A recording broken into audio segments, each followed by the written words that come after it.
계속. 네. 우리 문제는 해결했고요. 네, 다시 제대로 시작하도록 해보도록 하겠습니다. 네, 우리 요엘이라고 하는 성경은 북이스라엘 멸망 이전에 활동했던 요엘 선지자고요. 그리고 호세아서와 아모스와 마찬가지로 심판을 강조하고 있습니다. 자, 그리고 요엘이라고 하는 이름에 메시지가 있는데요. 같이 한번 읽어볼게요. 시작. 여호와는 하나님이시다. 한 번 더요. 시작. 여호와는 하나님이시다. 네, 그렇습니다. 여호와는 하나님이시다. 그러니 속히 회개하라 라는 메시지입니다. 네, 심판을 강조하고 있고, 심판과 동시에 또 회복도 강조를 하고 있습니다. 그래서 회복이라고 하는 것은 결국 회개에서 시작이 되는 거죠. 그래서 오늘 말씀에도 보면은 너희는 옷을 찢고 옷을 찢지 말고 마음을 찢고 너희 하나님 여호와께로 돌아와라 라고 하는 이 회개의 메시지가 아주 강하게 계속해서 전달되어지고 있습니다. 심판과 회복 가운데 하나님이 원하시는 게 뭘까요? 우리에게 오늘 원하시는 것은 심판일까요? 회복일까요? 당연히 회복이겠죠. 네, 그래서 오늘 우리에게도 회복을 명하십니다. 우리의 연약한 부분을 회복하기를 원하시는데 우리 그러한 마음으로 우리 같이 성이기 말씀, 성이기 책으로 보도록 하겠습니다. 책 321쪽 우리 같이 눈으로 보면서 또 귀로 들으면서 같이 한번 보도록 하겠습니다. 9월 10일 마음을 찢는 회개. 너희는 옷을 찢지 말고 마음을 찢고 너희 하나님 여호와께로 돌아올지어다.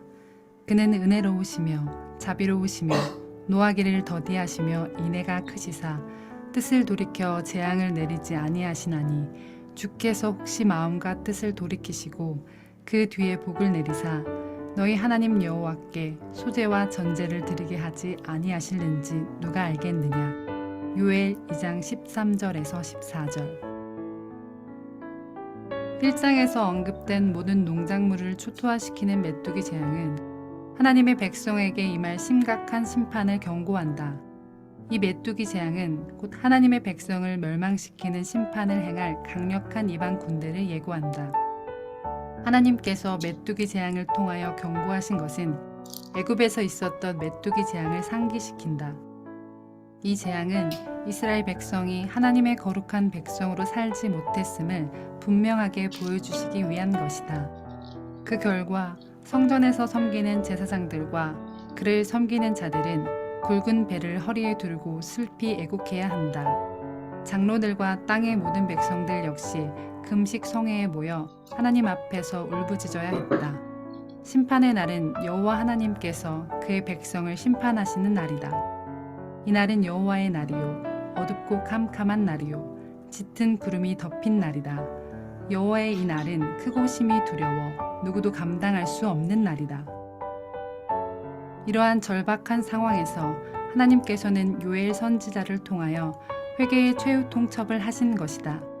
본문 13절에서 14절의 말씀은 1장에서 주신 말씀의 연장선상에 있다. 이제 온 백성은 금식하며 울며 애통하며 마음을 다하여 하나님께 돌아와야 한다. 옷을 찢지 말고 마음을 찢으라는 권고는 회개의 외적인 표현으로 옷을 찢는 행위를 하지 말라는 뜻이 아니다. 옷을 찢는 형식적인 행위로는 회개가 완성되지 않는다는 뜻이다. 옷을 찢는 것이 마음을 찢는 것의 표현으로 행해질 때 비로소 하나님께서 요구하시는 상하고 통회하는 마음에서 나오는 진정한 회개가 될 수 있다. 이제 하나님의 엄중한 심판 외에 다른 대안이 없는 상황에서 그들에게 요구되는 것은 회개다운 회개, 통회다운 통회다. 다시 말해서 하나님의 백성의 삶의 방향을 근본적으로 바꾸어 하나님께서 기뻐하는 방향의 삶을 사는 것이다. 하나님의 백성이 그의 앞에 나와 회개할 수 있는 근거와 동기는 그가 은혜로우시고 자비로우신 언약의 하나님이라는 사실에 있다. 하나님께서 은혜로우시고 자비로우시며 노하기를 더디하시며 인애가 많으시다는 것은 하나님께서 시내 산에서 모세에게 친히 나타나셔서 선포하신 이름을 반영한다. 하나님께서는 회개의 금식 집회를 위해서 그들이 구체적으로 해야 할 것들을 말씀하셨다. 그들이 하나님께서 지시하신 대로 하면 하나님께서는 그의 백성을 불쌍히 여길 것이다. 하나님께서 곡식과 포도주와 기름을 넘치게 회복하실 것이고 북방 침략군을 멀리 떠나게 하실 것이다. 또한 각종 메뚜기 군대가 완전히 먹어치운 것을 풍족하게 회복시킬 것이다. 한마디 기도. 하나님의 백성 모두가 하나님께서 기뻐하시는 회개다운 회개, 곧 마음을 찢는 회개를 하게 하소서. 네, 그 아이들이 엄마 아빠가 오면 무서울 때가 있습니다. 그게 언제가 무섭냐면 이제 죄를 지었을 때죠.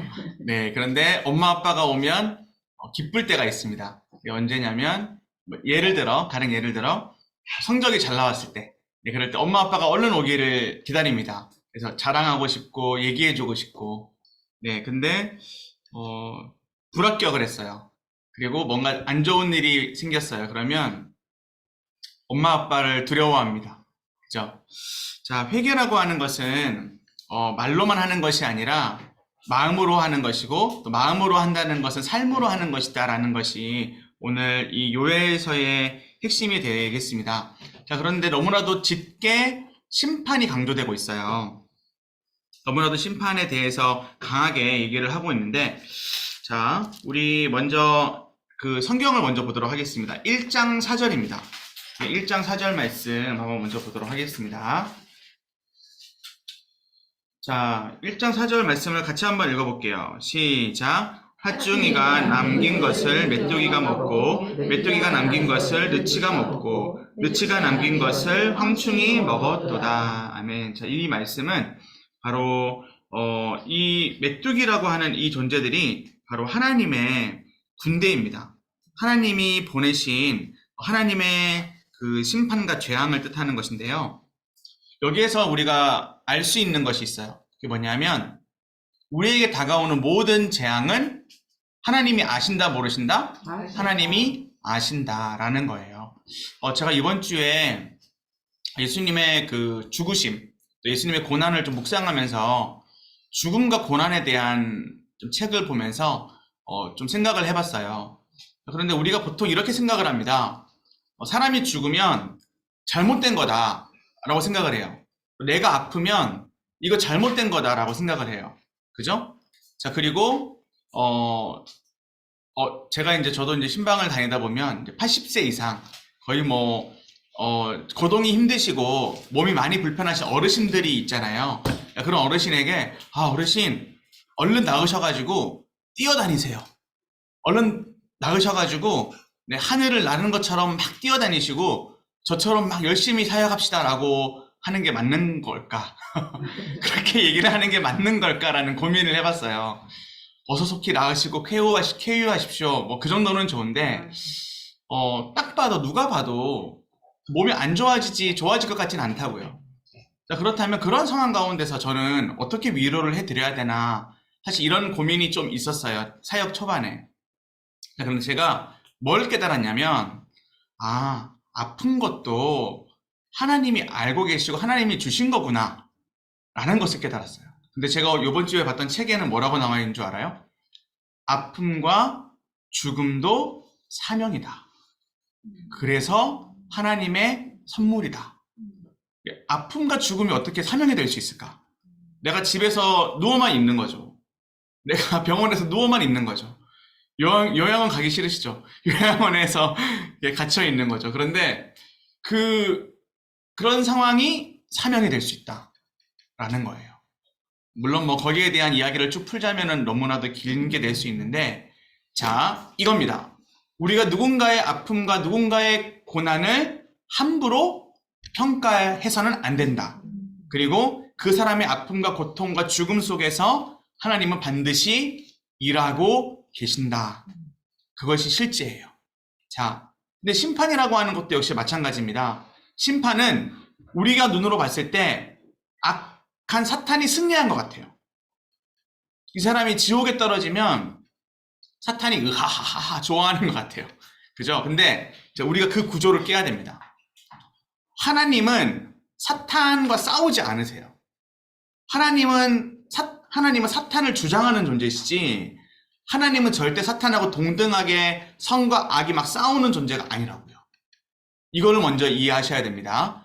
심판이라고 하는 것은 하나님의 주권 안에 있는 거다라는 이 전제를 가지고 심판을 보시면 하나님의 약속은 틀어졌다. 이스라엘 백성이 망했다고 해서 하나님의 약속이 이루어진 것이 아니다라고 감히 주장할 수가 없습니다. 네, 그래서 우리가 헷갈릴 수가 있어요. 하나님의 백성은 결국 망하거든요. 그런데 하나님이 그 망한 백성들을 70년 동안 포로 생활하게 하시다가 돌아오게 하시잖아요. 자, 왜 이렇게 하셨지? 여기에 대한 궁금증이 있다고요. 하나님의 백성은 무조건 잘 돼야 되는 거 아니야? 하나님의 백성은 이럼에도 불구하고 하나님의 백성답게 살려주셔야 되는 거 아니야? 라는 의문점이 든다고요. 근데 그것은 아니라는 거죠. 그것은 아니라 하나님의 완벽하신 뜻과 또 하나님의 공의, 하나님의 옳고 그름이 분명하시잖아요. 그 앞에 하나님은 하나님의 백성을 다스리신다라는 그 전제 속에서 이것을 보시면 하나님의 심판 또한 우리에게는 채찍으로 다가올 수 있고요. 그리고 하나님은 심판뿐만 아니라 이 심판과 함께 뭘 주신다? 회복을 우리에게 주신다라는 것을 우리는 깨달을 수 있습니다. 자, 그래서 메뚜기가 말하는 것이 뭐라고 했죠? 바로 하나님의 징계, 하나님의 군대이기도 하지만 또 하나님의 징계라는 겁니다. 근데 여기서 중요한 것은 이 징계가 사탄의 징계가 아니라 하나님의 징계라는 거예요. 이것이 또 하나의 은혜가 될 수 있겠습니다. 자, 계속해서 보시면 1장 9절에 보시면 지금의 영적 상황을 우리가 볼 수 있습니다. 1장 9절 말씀해 보시면 소제와 전제가 여호와의 성전에서 끊어졌고 여호와께 수종드는 제사장은 어떻게 하도다? 슬퍼하도다. 즉 책에도 나오는데요. 하나님의 거룩한 백성들이 하나님의 거룩한 그 기본적인 삶을 다 놓치고 살고 있다는 거죠. 네, 책의 321페이지를 좀 다시 가보도록 하겠습니다. 자, 위에서 한 중간쯤에 있습니다. 네, 왼쪽 단락의 중간쯤에 보시면 이 재앙은 이라고 되어 있습니다. 이 재앙은 이스라엘 백성이 하나님의 거룩한 백성으로 살았다 못 살았다? 살지 못했다. 자, 그래서 그 결과 성전에서 섬기는 제사장들과 그를 섬기는 자들은 굵은 배를 허리에 두르고 슬피 애곡해야 합니다. 그죠? 그러나 그렇게 했나요? 그렇게 하지 않았다라는 거죠. 제사장은 여전히 악한 방식으로 제사를 드리고 슬피 울고 회개하는 사람은 단 한 사람도 없었다 라는 것입니다. 자, 그렇다면 반대로 생각하면 만약에 우리 교회가 무너져 있어요. 우리 교회 예배가 무너져 있어요. 그럼 우리 교회 예배를 위해서 슬피 우는 사람이 여러분들이다. 그럼 우리 교회에 소망이 있습니까? 없습니까? 있는 거죠. 자, 구역장들도 계시고 뭐 여러분들 계시는데 내가 섬기는 어떠한 곳이 지금 뭔가 문제가 있어요. 그럼 그것을 위해서 같이 우는 사람이 있다면 그 구역은, 그 부서는 희망이 있는 줄로 믿습니다. 네, 그러면 하나님 반드시 어떻게든 하십니다. 저는 그런 적이 많아요. 저는 뭐 이끄는 자로서 서 있는데 참 부족했거든요. 그러니까 하나님이 그 같이 섬기는 구역장님들이나 같이 섬기시는 선생님들께서 눈물을 머금고 지금의 상황을 알려주시더라고요. 생각보다 우리가 리더 위치에 있으면 어떠한 상황인지 자세하게 못 볼 때가 많거든요. 그래서 교회는 한 공동체인 겁니다. 같이 이 상황을 아파하고 또 울 수 있는 그런 공동체가 된다면 건강한 공동체, 회복의 공동체가 될 줄로 믿습니다. 자, 그래서 이제 하나님께서는 요엘 선지자를 통해서 최후 통첩을 하십니다. 그래서 이제 본문 13절과 14절 말씀이 중요하겠는데요. 우리 2장입니다. 우리 2장 13절과 14절 말씀 한번 펴시고 보도록 할까요? 같이 한 번 더 읽어보도록 하겠습니다. 2장 13절 14절 시작. 너희는 옷을 찢지 말고 마음을 찢고 너희 하나님 여호와께로 돌아올지어다.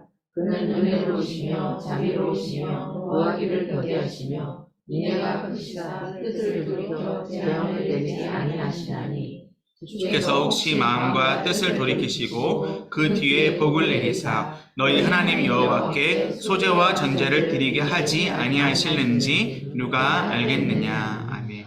12절도 한번 같이 읽어볼까요? 12절입니다. 2장 12절 시작. 여호와의 말씀에 너희는 이제라도 금식하고 울며 애통하고 힘을 다하여 내게로 돌아오라 하셨나니. 아멘. 자, 금식을 해보신 적 있으시죠? 자, 그런데 이 금식이라고 하는 것을, 뭐랄까요?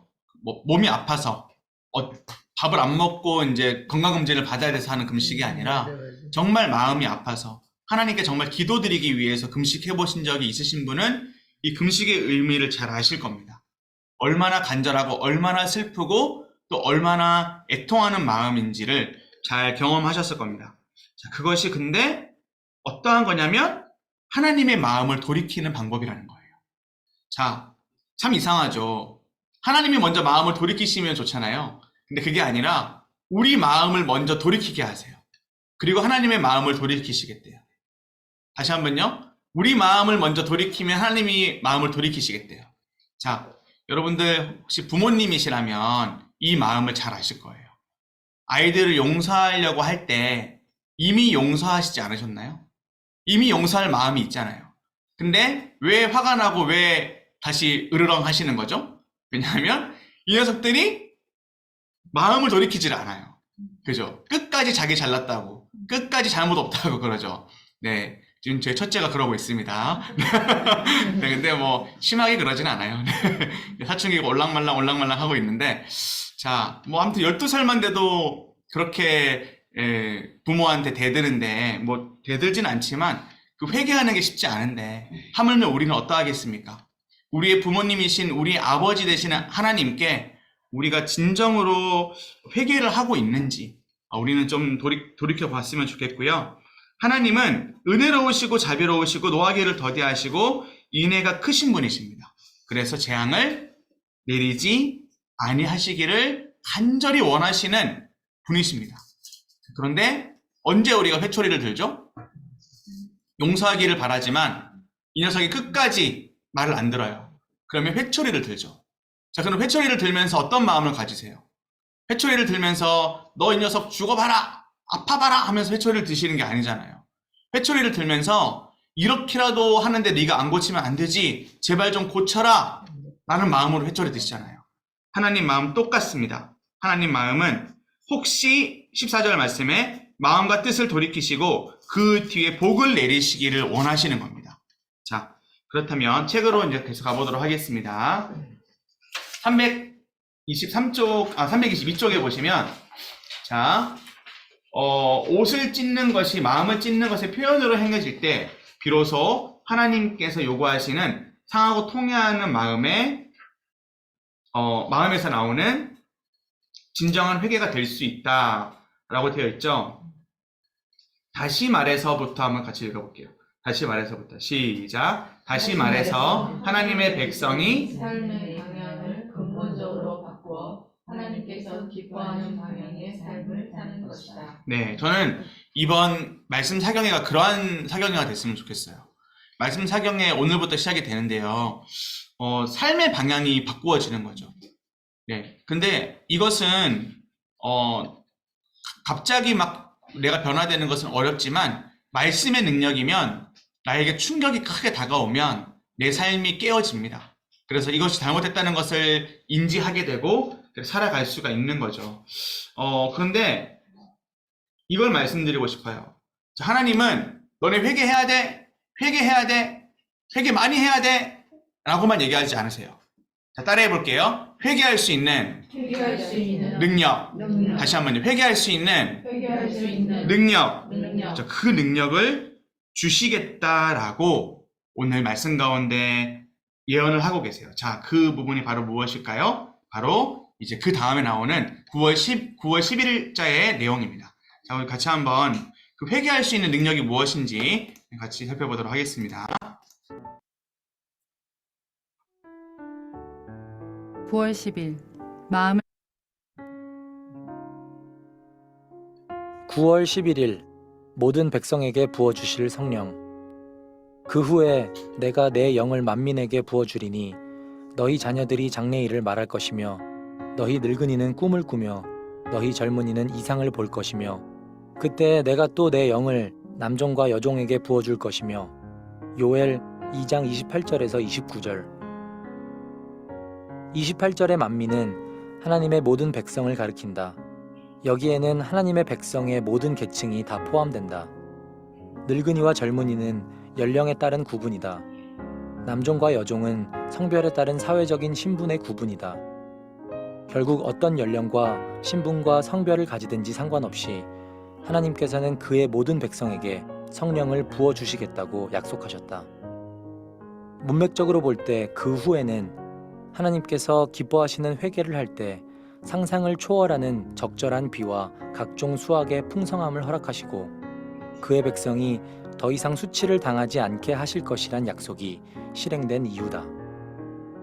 특별히 주목할 것은 언약 순종의 중요한 지표의 역할을 하는 적절한 이른 비와 늦은 비의 약속이 각종 풍성한 수확의 원천이라는 점이다. 사실 하나님께서는 그의 모든 백성에게 부어주시겠다는 성령은 그들의 각종 영적인 수확을 위해서 절대적으로 필요한 영적인 비다. 문자 그대로 각종 곡식의 파종과 풍성한 수확을 위해서 적절한 이른 비와 늦은 비는 반드시 필요하다. 이와 같이 하나님의 백성이 하나님께서 기뻐하시는 각종 의와 사랑과 자비의 열매를 맺는 데에 성령의 이른 비와 늦은 비는 꼭 있어야 한다. 사람들이 상상할 수 있는 물질적인 축복보다 더 중요한 영원한 가치가 있는 복은 하나님께서 약속하신 성령의 선물이다.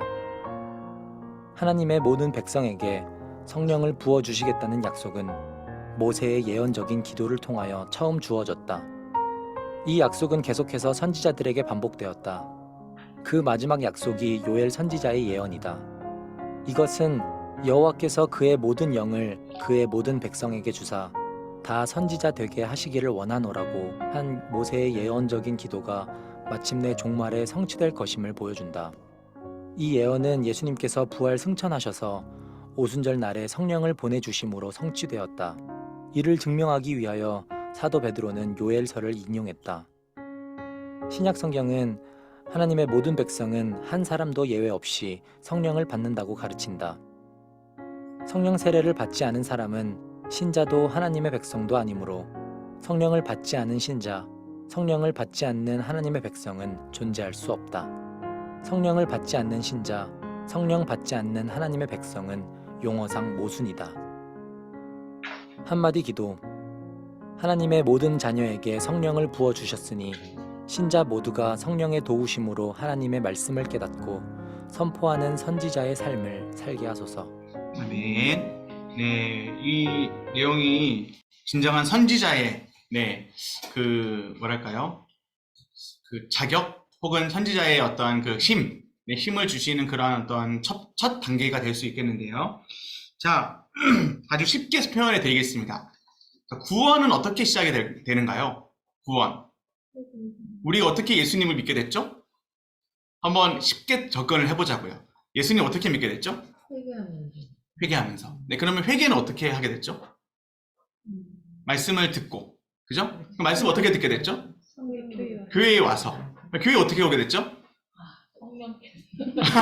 교회 어떻게 오게 됐죠? 아니, 성령께서 너무 어려운 개념이고, 그건 정답이긴 한데, 그래서 누군가가 우리를 데리고 왔죠. 자, 그래서 주의 이름을 부르게 됐죠. 자, 이거 어렵지 않으시죠? 누군가가 나를 데리고 왔어요. 그래서 말씀을 듣게 됐고, 너무 말씀 잘하셨는데 회개라는 것을 하게 됐죠. 회개라고 하는 것을 통해서 내가 예수님을 믿게 된 거죠. 그래서 지금 여기까지 왔잖아요. 네. 그런데 이것은 바로 이 요엘서의 이 예언이 이루어진 거예요. 이루어진 거고, 자, 이것이 구원의 단계고요. 이것이 구원론에 있어서 너무나도 중요해요. 우리가 이 방법을 딱 놓쳐버리면 상당히 신비주의로 가게 됩니다. 그래서 성령께서 무슨 일을 하시냐면 구원이라는 것으로 우리를 인도해 주세요. 네, 그런데 자, 이제 우리 좀 적어보도록 하겠습니다. 성경을 먼저 펴시죠. 자, 성경을 먼저 펴시고, 자, 성령이라고 하는 것은 비로도 표현이 되고 뭐 여러 가지로 될 수 있는데, 자, 일단은 요엘 2장 28절부터 32절까지를 보세요. 2장 28절에 보시면 뭐라고 돼 있죠? 그 후에 내가 내 영을 누구에게? 만민, 모든 사람들에게 부어주겠다. 그것은 이스라엘 민족뿐만 아니라 이방인들까지 다 부어주겠다라고 했죠. 그래서 자녀들은 장래일을 말할 것이요, 늙은이는 꿈을 꾸며 젊은이는 이상을 본다라는 그 말이 등장해요. 자, 그러면 이것을 어떻게 해석을 하면 좋을까요? 이것을 좀 기도 열심히 하면 하나님이 꿈에 나타나고 하나님의 음성도 들려주시고 이렇게 해석하시면 큰일 납니다. 이렇게 해석하시면 큰일 나고, 자, 옆에다가 두 글자만 적어주시면 됩니다. 두 글자 뭐죠? 구원. 다시 한번요. 뭐라고요? 구원. 자, 성령은 반드시 구원을 위해서 일을 하세요. 구원 받으면 목사님 구원이 전부예요? 네, 구원이 전부예요. 구원이 그렇게 큰 개념이에요. 구원 안에 우리가 생각하고 있는 어떠한 그 신비적인 요소들도 다 들어있어요, 사실. 근데 그것은 성화, 즉 내가 예수님을 닮아감에 있어서 필요하면 하나님이 주시는 거지, 꿈을 꾸고 환상을 보는 것이 신비적인 그러한 요소들이 우리에게 반드시 나타나야만 성령님이 임한 게 아니에요.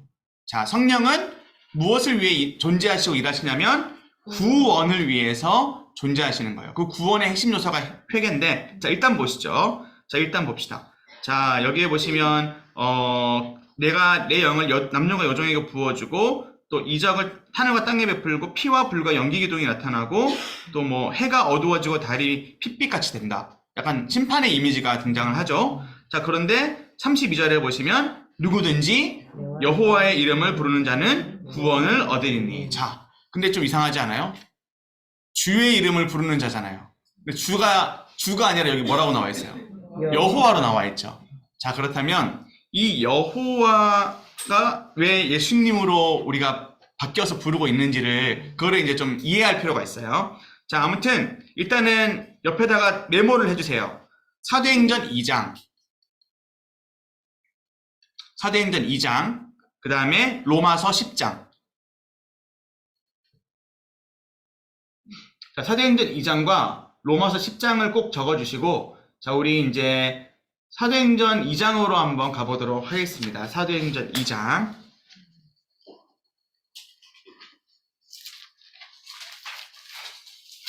요엘 2장과 사도행전 2장이 연결되어 있다는 것만 우리가 오늘 보아도요, 우리가 오늘 성경의 이해에 있어서 아주 많은 것을 좀 보게 되는 것입니다.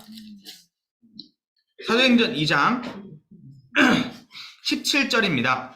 16절부터 봐도 좋겠네요. 16절에는 아예 직접적으로 나와 있으니 16절에서 21절까지인데요. 좀 길지만 같이 한번 읽어볼게요. 16절에서 21절입니다. 시작. 이는 곧 선지자 요엘을 통하여 말씀하신 것이니 일렀으되 하나님 말씀하시기를 말세에 내가 내 영을 모든 죄와 도니 너희의 자녀들은 예언할 것이요 너희의 젊은이들은 환상을 보고 너희의 늙은이들은 꿈을 꾸리라.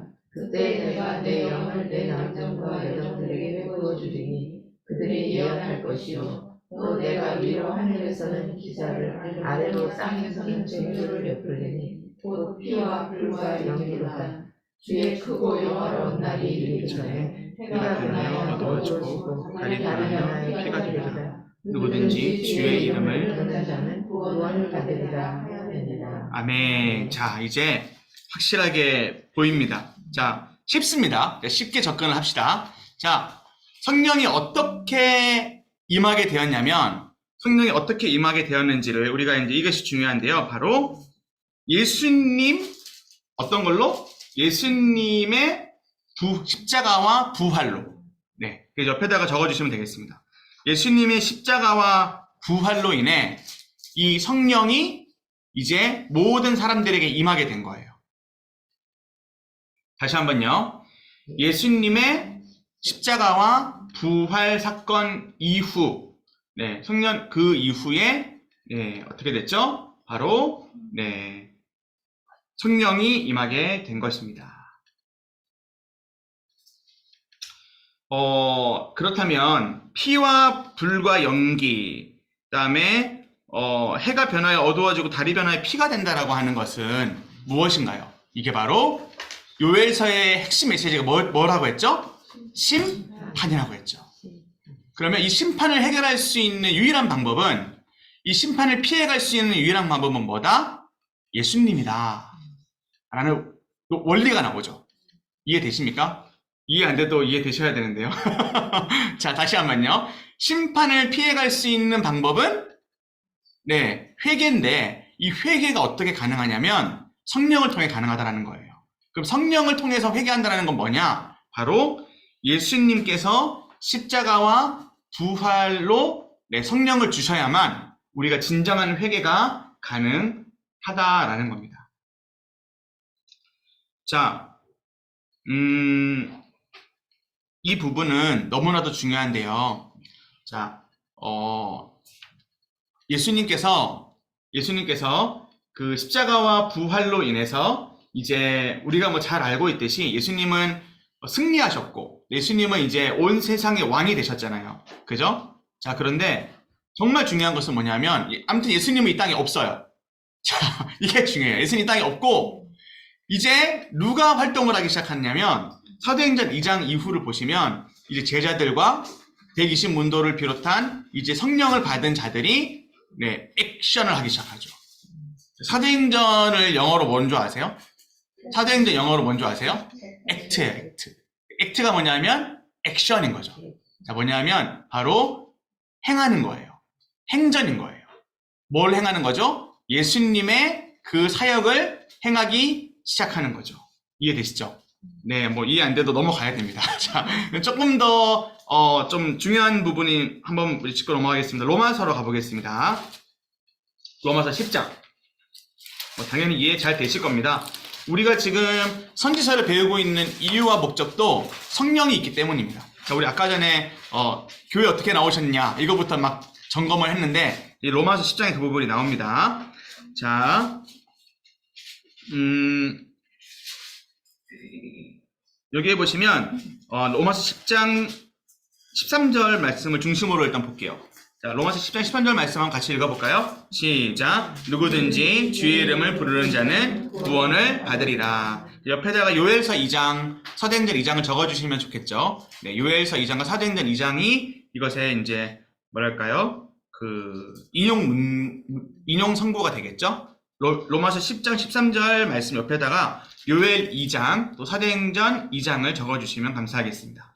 자, 그렇다면 14절 말씀을 가만히 보시면서 다시 한번 읽어보도록 할게요. 자, 시작. 그런즉 그들이 믿지 아니하는 일을 어찌 부르리요? 듣지도 못한 일을 어찌 믿으리요? 전파하는 자가 없이 어찌 들으리요? 아멘. 우리 오늘 또 수요 전도 아마 하실 텐데, 자, 보세요. 그들이 처음에 뭐로 시작하죠? 믿지 아니하는 자. 믿지 않은 자는 어떻게 해야 되죠? 불러야 됩니다.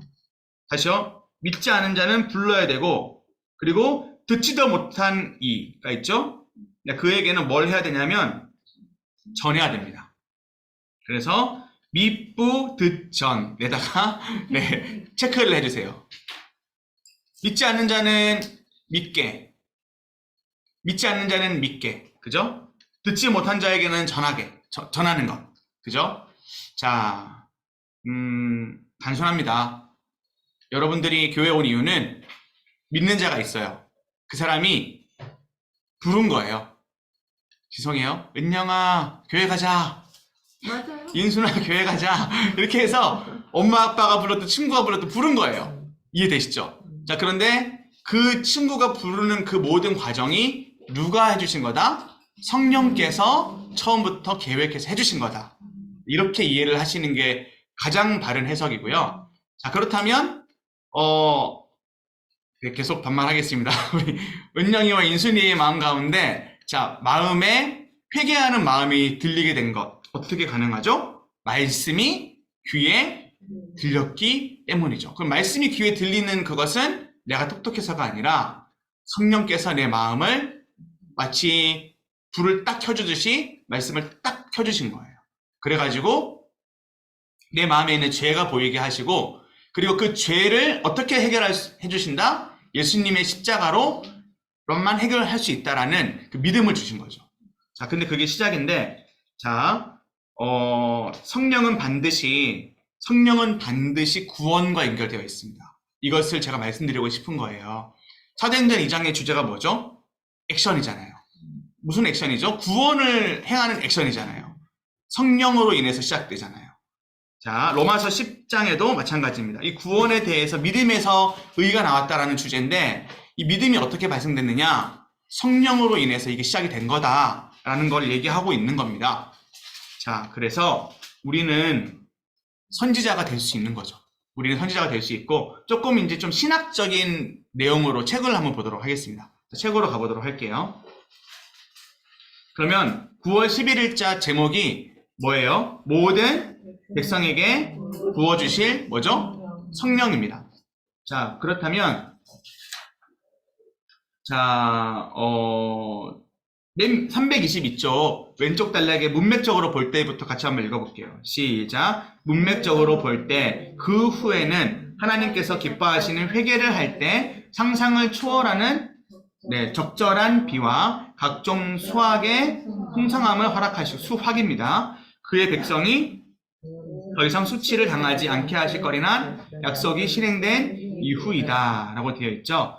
자, 그리고 이른 비와 늦은 비라는 이 비의 표현이 나옵니다. 그죠? 비. 자, 그렇다면 중요한 것은 이 비라는 것은 바로 성령과 연결이 되어 있겠죠. 네. 센스 있으시면 이제 오늘 딱 보이시죠? 이른 비와 늦은 비. 자, 이 비에다가 체크를 하시고 밑에다가 적어주세요. 성령이라고.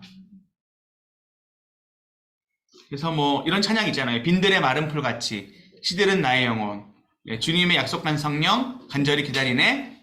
네, 감으로 메마른 땅에 뭘 내리듯이 단비를 내리듯이 성령의 단비를 부어달라라는 찬양이 있잖아요. 그게 이제 이 개념을 가지고 만든 찬양인 거죠. 이해되시죠? 그래서 성령을 비로 표현하는 것은 너무나도 적절한 표현이에요. 자, 그래서 이 비라고 하는 것은 반드시 뭘 일으킨다? 회복을 일으킨다. 또 수확이라는 단어가 있어요. 수확은 뭐죠? 전도의 열매겠죠. 전도의 열매겠죠. 자, 수확. 물론 회복과 수확, 그리고 완전한 변화로 이루어지는데, 여기에서 이제 저를 한번 봐주세요. 비는 어디에서 내려요? 비는 누가 내려줘요? 하나님이 내려주시죠. 그러니까 그 성령을 받아라라고 하는 것은 우리의 힘으로 되는 건 아니에요. 하늘에서 비가 내려야 되는 것처럼, 네. 아무튼 비가 내릴 때까지 아프리카 사람들은 기후제 드린다고 해요. 비 내릴 때까지. 그래서 100% 성공이라고 해요. 자, 그런 것처럼 우리도 100% 성공이에요. 왜냐하면 하나님이 성령이라는 비를 내릴 때까지 기도하는 거죠. 그 기도를 왜 하죠? 우리 남편을 위해, 우리 주변의 불신자들을 위해, 우리 자녀들을 위해, 어떠한 상황을 위해서, 회복을 위해서 기도할 때에 끝까지 기도하는 거죠. 그래서 이 기도가 정말 중요한 겁니다. 자, 아무튼 기도에 대한 부분은 좀 이따 하도록 하고요. 자, 계속 보도록 할게요. 자, 323쪽에 자, 모든 백성에게 부으시겠다는 성령은 그들의 각종 영적인 수확을 위해서 절대적으로 필요한 영적인 뭐다? 영적인 비다라고 되어 있죠. 성령이 영적인 비다라는 것. 자, 그리고 이와 같이라는 부분이 있어요. 위에서 네 번째 줄 보이시죠? 이와 같이부터 같이 읽어볼게요. 시작. 이와 같이 하나님의 백성이 하나님께서 기뻐하시는 각종 의와 사랑과 자비의 열매를 맺는 데에 성령의 이른 비와 늦은 비는 그렇죠. 꼭 있어야 한다. 이게 중요하겠습니다. 하나님은 우리를 사랑하셔. 끝 아니에요. 하나님은 우리를 사랑하셔서 이른 비와 늦은 비와 같은 성령을 주셔서 뭘 하게 하신다? 회개하게 하신다. 다시 한번요. 하나님이 우리를 사랑하신다는 표현이 뭐예요? 그것은 하나님이 우리에게 반드시 은혜를 주셔서 비를 주셔서 회복해 하신다라는 거예요. 자, 그러면 회복지 않는 우리의 모습은 뭔가요? 하나님을 사랑하지만 회복지 않는 우리의 모습은 마치 여기 나오는 이스라엘 민족들처럼 하나님을 입으로는 사랑한다고 하지만 기도하지 않는, 회개하지 않는, 불순종하는 그것을 뜻하는 거죠. 자, 사람들이 상상할 수 있는 물질적인 축복보다 더 중요한 영원한 가치의 복이 뭐다? 바로 성령의 선물이다. 자, 하나님의 모든 백성에게 성령을 부어주시겠다는 약속은 모세의 예언적인 기도를 통해 처음 주어졌다. 민수기 11장 29절입니다. 한번 찾아보겠습니다. 민수기 11장 29절.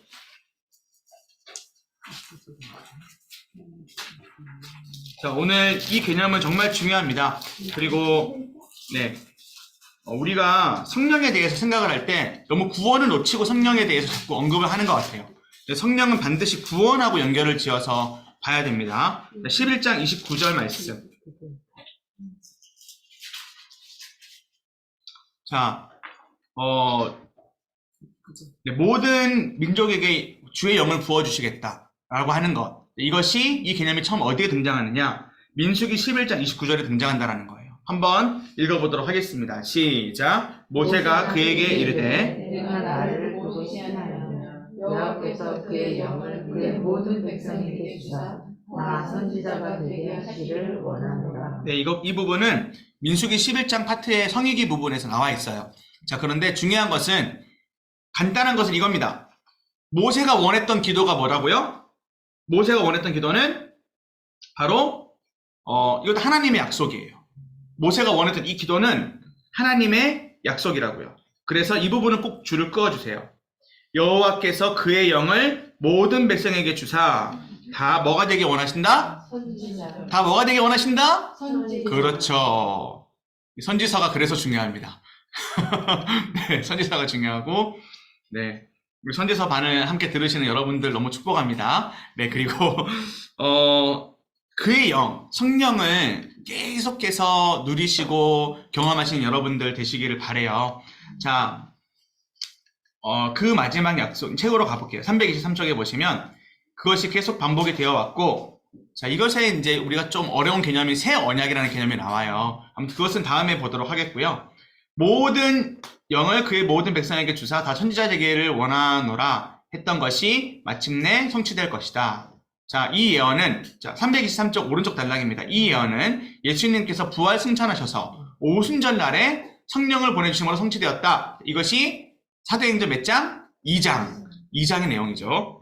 자, 그리고 신약 성경은 하나님의 모든 백성은 한 사람도 예외 없이 뭘 받는다고 가르쳐요? 성령을 받는다고 가르치죠. 그럼 성령을 받는 게 뭐예요? 옆에다가 체크해 주셔야죠. 구원이죠. 네. 그래서 우리가 특별히 우리나라는 이 성령을 너무나도 이단적으로, 너무나도 비성경적으로 해석을 해왔기 때문에 이거에 대한 개념을 좀 인식할 필요가 있습니다. 성령은 뭐랑 관련이 돼 있다? 구원과 관련이 돼 있다라는 것. 이것을 계속해서 강조드립니다. 자, 그럼 성령 세례라는 게 있죠. 성령 세례를 받지 않은 사람은 신자도 하나님의 백성도 맞다 아니다? 아니다. 그럼 성령 세례가 뭐예요? 성령 세례가 뭐예요? 자, 아까 우리 문집사님이 얘기하셨던 바로 회개를 뜻하는 거예요. 회개. 그리고 회개와 중생이 연결되어 있습니다. 근데 아무튼 그 어려운 개념들은 좀 우리가 좀 내려놔도 좋고요. 쉬운 개념만. 회개입니다. 회개. 자, 보세요. 저를 한번 봐주세요. 누가 나를 불러요. 예서가 불러요. 교회 가자. 근데 이게 저한테 들렸어요. 자, 그러면 이게 저한테 들렸는데 제가 선택을 할 수 있죠. 아, 교회 갈까? 가지 말까? 선택할 수 있죠. 자, 이게 뭐냐면 외적 소명에 대한 나의 내적 소명이에요. 외적 소명에 대한 나의 내적 소명. 즉, 교회 가자 소리가 들려요. 교회 가야 됩니다 소리가 들려요. 그때 내가 yes 하는 게 내적 소명이라고 해요. 이 어려운 말로 그래요. 자, 그때 이제 내적 소명으로서 이제 이것을 받아들이게 되는 것이고, 자, 그 다음 단계가 뭔지 아세요? 말씀이 목사님이 선포를 하잖아요. 그것을 내가 yes로 받아들여요. 자, 이것도 내적 소명인데, 자, 이때 어떠한 일이 발생을 하느냐면 본 어게인이 되는 거예요. 새로 태어나는 거죠. 니고데모가 왜 예수님 앞에서 사람이 뱃속에 어떻게 들어갈 수 있습니까? 라고 하는데, 사람이 뱃속에 들어가는 것보다 더 놀라운 변화. 그것이 뭐죠? 성령 세례인 거예요. 말씀이 내 안에 들어오는 것이 성령 세례. 자, 그러면 어떻게 되죠? 중생이라고 하는 것이 일어나고, 중생 다음이 뭐냐면 회개가 생겨요. 자, 회개와 동시에 뭐가 일어나냐면 믿음이 생겨요. 그 다음에 같이 뭐가 생기냐면, 여러분 다 아는 개념이에요. 너는 의롭다. 칭의가 생겨요. 그리고 그와 동시에 뭐가 일어나냐면, 너는 내 자녀다라고 하는 양자, 하나님의 자녀다라고 하는 그것까지가 이제 딱 생기는 거예요. 자, 그럼 그때부터 뭐가 발생되느냐면, 예수님 닮아가기 시작하는 거예요. 성화. 이해되시죠? 자, 그래서 여기까지를 뭐라고 하느냐면, 소중회 미친 양이라고 해요. 네, 소중에 미친 양이라고 얘기를 해요. 뭐냐면 소명 중생 회계 믿음 칭의 양자. 그 다음 단계가 성화 견인 영화예요. 그래서 한번 적어 보실래요? 네. 네. 한마디 더 밑에다가 적어 보세요. 한 글자씩만. 소, 중, 회, 네. 밑, 네. 칭. 칭. 칭이 아니라 칭입니다. 칭. 그다음에 양. 양. 까지입니다. 이제 여기까지 제가 한번 설명드릴게요. 소는 뭐죠? 소명입니다. 소명. 그 다음에 중은 뭐죠? 중생. 그 다음에 회는 회계. 그 다음에 mid은 믿음. 그 다음에 칭은 칭의. 양은 뭐죠? 양자까지가 성령 세례 처음 받았을 때의 뭐랄까요? 결과라고 보시면 돼요. 이해되시죠? 자, 제가 조금 구조적으로, 교리적으로 설명을 드리는데, 결국에는 이 얘기를 하는 거예요. 자, 그러면, 안 믿는 자 예수 믿게 됐죠? 믿는 자 예수 담게예요. 그 다음부터. 뭐냐면, 그 다음 세 개를 적으세요. 성견영이에요. 성견영. 네, 성견영. 자, 다시요. 소중회, 소중회, 미칭양, 성견영. 네, 성견영이고요. 네. 저는 3개씩 끊어서 이렇게 암송을 하거든요. 자, 제가 한번 이거를 보여드릴게요.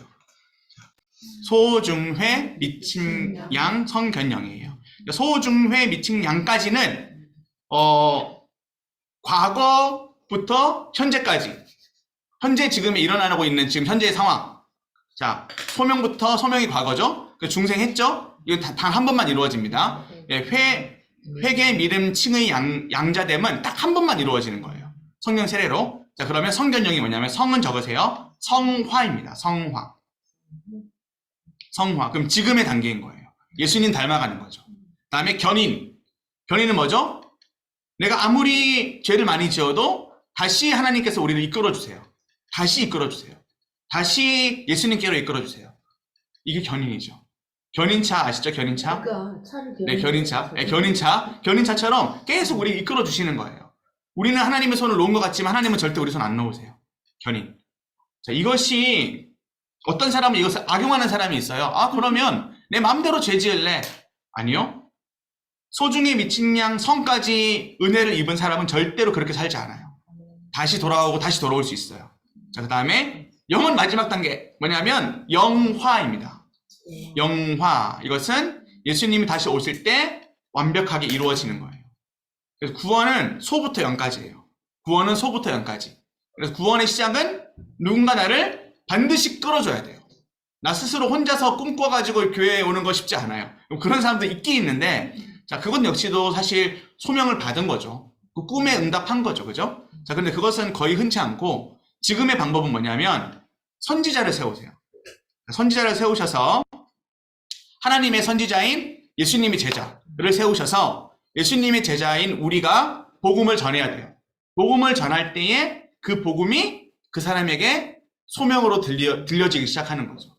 그래서 여러분들 삶 가운데서 그렇게 전하시고 또 삶 가운데서 선지자의 모습으로 살아가시는 것, 그것이 성령의 은혜를 입은 자의 삶인 줄로 믿습니다.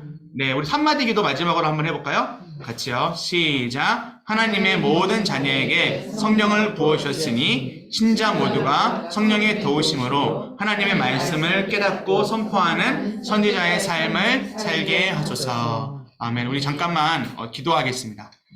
우리 정말 첫 번째로는 우리가 진정으로 회개하고 있는지, 우리 요엘 말씀을 통해서 하나님이 심판의 메시지도 주시지만 또한 회복의 메시지도 주셨습니다. 우리가 정말 하나님의 심판받지 않을 수 있는 그러한 자녀임에도 정말 회개하며 날마다 우리의 삶을 점검하며 그렇게 예수님 앞에서 살아가고 있는지를 한번 돌아봐 봤으면 좋겠고, 두 번째는 우리가 이 시대의 선지자입니다. 성령 세례를 받은 우리는 다 선지자가 되어야 합니다. 복음을 정말 전하며 살아가고 있는지, 복음을 전하기 위해서 우리의 호흡이 있고 복음을 전하기 위해서 우리의 모든 헌신이 있는지 우리 돌아보면서 우리 같이 한번 짧게 기도하도록 하겠습니다.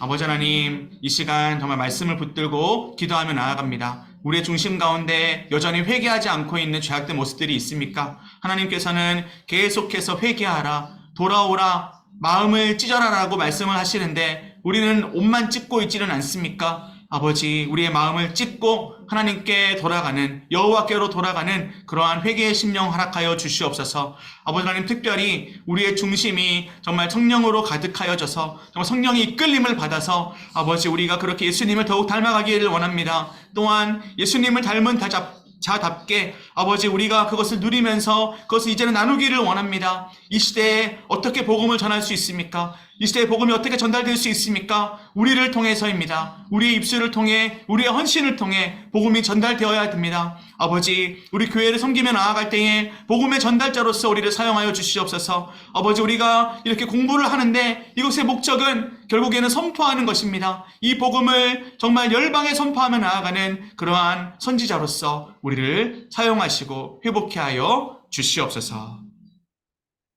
아버지 하나님, 오늘 요엘 말씀만 간단하게 나누었습니다. 요엘 말씀을 통해서 하나님의 심판이 임박하였고 또 하나님의 심판이 너무나도 남들 보기에 정말 극하게 임한다라는 것을 말씀하심에도 불구하고 이들은 여전히 똑같은 모습으로 옷만 찢고 제대로 회개하지 않는 모습을 우리는 보게 됩니다. 그런데 이 모습이 우리의 모습은 아닌지요. 우리가 직분자로서 또 목회자로서 또 말씀을 이미 받아 먹은 그러한 성령 세례를 받은 자로서 정말 우리는 이렇게 살아가도 되는 것입니까?